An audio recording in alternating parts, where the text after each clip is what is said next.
अस्सलाम वालेकुम। मेरी आंखों के सामने हजारों की तादाद में, लाखों की तादाद में, अब थोड़ी देर आप लोग बैठ जाएं। जितना इंतजाम आपने कर लिया, अब थोड़ी देर बैठ जाएं। मुझे इनसे बात करना, मैं आप सभी गुजारिश करूंगा थोड़ी देर। ये सैकड़ों किलोमीटर से आए हुए लोग धूप की शिद्दत में खड़े हैं, तो इनकी मौजूदगी को सलाम। मुझे पता है नया पाने की चाहत में पुराना छूट जाता है, नया पाने की चाहत में पुराना छूट जाता है। तुझे अपनाऊं तो मुझसे जमाना रूठ जाता है। मोहब्बत पढ़ने लिखने में बहुत आसान है, लेकिन मोहब्बत को निभाने में पसीना छूट जाता है। इमारत शरिया के एक बुलावे पर पूरे बिहार, पूरे बंगाल, पूरे उड़ीसा, पूरे झारखंड के कोने कोने से आए हुए अपने हमउम्र साथियों को, अपने बुजुर्गों को सलाम करता हूं। अगली थोड़ी देर आपसे मुखातिब रहना चाहता हूं। दिल्ली में बैठी हुई सरकार एक बिल लेकर के आई है, वक्फ अमेंडमेंट एक्ट। हम ही को कातिल कहेगी दुनिया, हमारा ही कत्लेआम होगा। हम ही को कातिल कहेगी दुनिया, हमारा ही कत्लेआम होगा। हम ही कुएं खोदते फिरेंगे, हम ही में पानी हराम होगा। हमारे आबाओ अजदाद की दान की हुई जमीनें दिल्ली में बैठी हुई सरकार, दिल्ली का हाकिम लूट करके अपने धन्ना से दोस्तों को देना चाहता है। इसलिए ये बिल लेकर के आया गया है। पूरे मुल्क में इस बिल के खिलाफ एहतजाज हो रहा है। देश की पार्लियामेंट में आपने देखा, हम सारे लोगों ने इस बिल के खिलाफ आगे जाओ आगे से, लेकिन नंबर उनके पास है, इसलिए ये बिल पास नहीं जाएगा। अब लड़ाई सड़कों पर लड़नी है।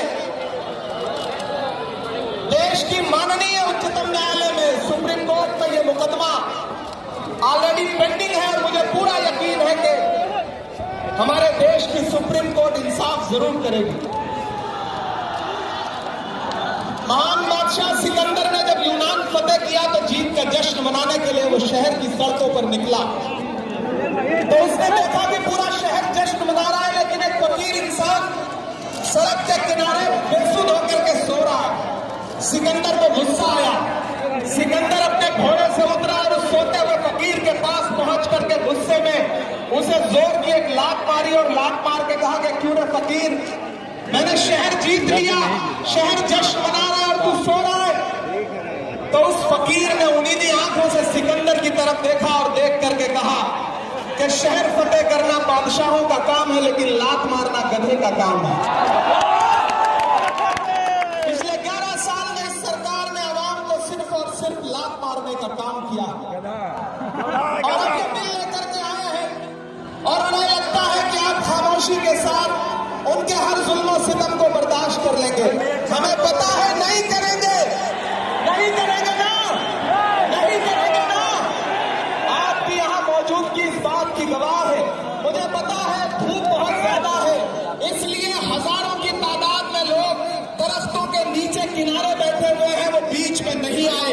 लेकिन फिर भी आज पूरा पटना, पूरा बिहार जाम हो चुका है। लोग लाखों की तादाद में घर से निकल करके आए हैं।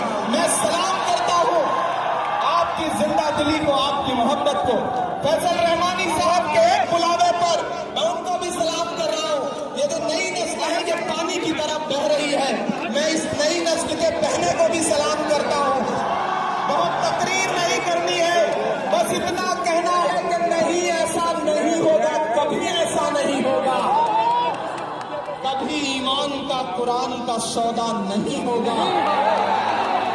बिहार वालों, बताना, दिल्ली तक अपनी आवाज पहुंचाना कि नहीं, ऐसा नहीं होगा, कभी ऐसा नहीं होगा, कभी ईमान का कुरान का सौदा नहीं होगा।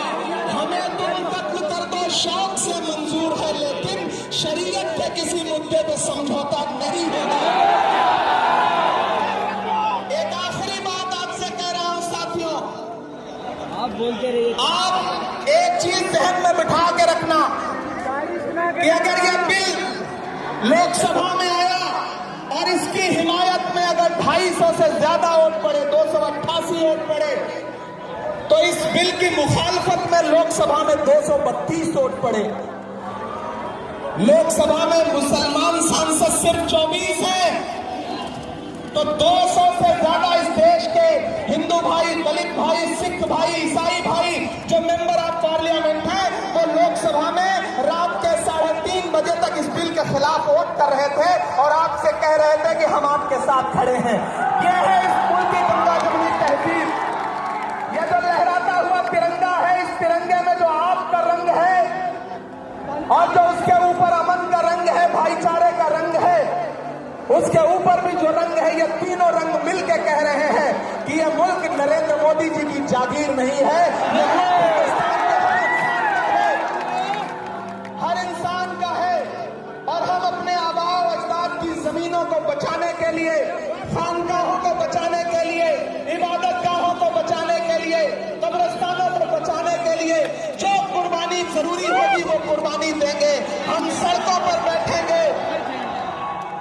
मैं सरकार से कहना चाहता हूं कि जमहूरियत अकड़ से नहीं चलती है जिल्ले इलाही, जमहूरियत इस किताब से चलती है। यह जो संविधान है जिसे डॉक्टर बाबा साहब अम्बेडकर ने अपने खून पसीने से लिखा था, इस किताब से मुल्क चलेगा, किसी की अकड़ और जिद से नहीं चलेगा। नरेंद्र मोदी जी, आपको यह समझना पड़ेगा कि आप हमारी हिमायत में जो बिल लेके आए हैं, हमें पता है वो हमारी हिमायत नहीं बल्कि हमें बर्बादी का सामान लेकर के आए हैं। आपकी साजिश हम समझते हैं, आपकी मंशा हम समझते हैं और हम इस बिल के खिलाफ खड़े हैं। आज यहाँ पटना के ऐतिहासिक गांधी मैदान में बस इतना कह के जा रहा हूँ, वक्त बहुत कम है, बोलने वाले बहुत ज्यादा हैं। बस इतना कह के जा रहा हूँ कि हम आतिशे सोजा में भी हक बात कहेंगे, कंगन की तरह दहर में ताबिंदा रहेंगे। तारीख बताती है कि हर दौरे सितम में हम जिंदा थे, हम जिंदा हैं, हम जिंदा हैं।